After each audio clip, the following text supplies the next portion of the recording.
Hello, just doing a quick little update video.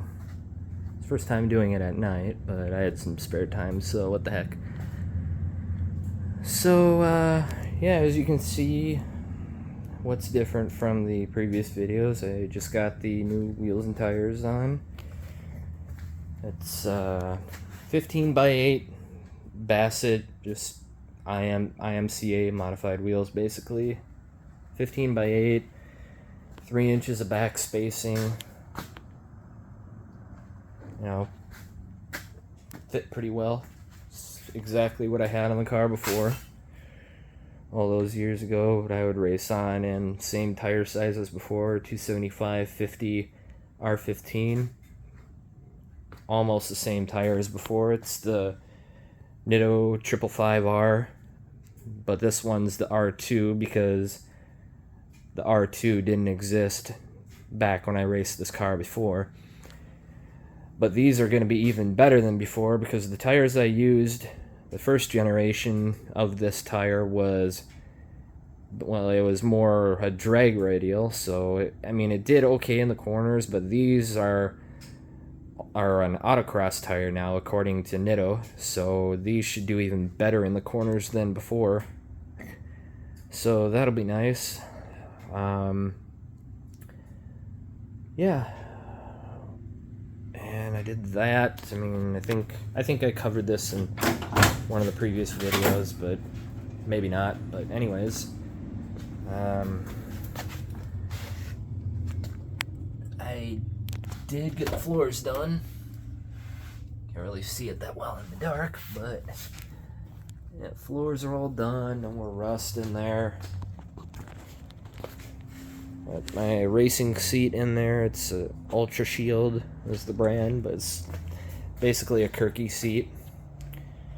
I got the steering wheel and most of the steering column removed there because I'm doing a push button switch ignition and a quick release steering wheel. I'm gonna cut the steering shaft right about here and weld on a new one, and I just gotta find another bearing that'll fit in there, keep it from wobbling, and then we'll be good. Soon, hopefully, I'm gonna get that ratchet shifter back in there.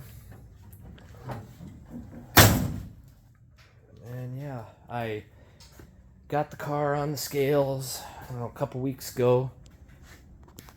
This was before I put the new wheels on, but I think they weigh about the same, even though they're bigger. But it was 3,060 pounds on a half tank of fuel. So it's pretty light for an old muscle car like this. And it's set up the exact way that I raced it before. It's all factory suspension components, but with a little bit of camber and toe adjustments, for turning left. I do have a little more weight reduction this time. I had like half an interior before, but now it's just completely gutted other than the dashboard and the race seat. Some more of the engine here. Can't see it too great in the dark, but you can see some of the shiny bits anyways. It's a 327. And yeah, this is my baby. I'm so excited to have it back and be working on it again, and soon to be racing it again. Yeah, this car is a very, very successful spectator drag car. I don't think I dare say it's the most successful, because those are pretty big words, but nonetheless, it's definitely one of the most. It's got 3 championships to its name and 22 event wins with me as the driver. And then I had another 20 or so wins in my Camaro before that. But yeah, about 22 feature wins, event wins with this, 3 championships. And yeah, I think throughout the whole country, I think the only other spectator car or cars that I know of that have won as much as this is probably Mike Vincent's VR4 and maybe Charlie's Blazer. Not sure. I'm not sure about him. I know he's won a lot too. But yeah, hoping to add more to that tally. 22 event wins with this car, and I'm currently at 44 total from all the cars I've raced over the years, but this one has the most. And it's never run on New Smyrna Speedway, which is where it's going next year. It's never been on a track that big, but I'm gonna change the gearing in the rear end. I'm gonna try to go with a really deep gear so that I can run third gear around the track instead of second. And then yeah, just the quick release wheel, ratchet shifter in the inside. Oh yeah, and just behind the seat there, I'm going to be doing a harness bar for the 5-point harness, and then also to run a brace to the back of the racing seat for added sturdiness. So I got to do that soon. And then I'm going to do traction bars. I had the old slapper style traction bars on it before, but I think I'm going to go with Caltrex this time because they didn't exist back then, at least not to my knowledge. And yeah, just wiring everything up. I gotta wire all the headlights and taillights again so I can actually drive it on the road. And then yeah, it's just a lot of odds and ends, nothing really big and major.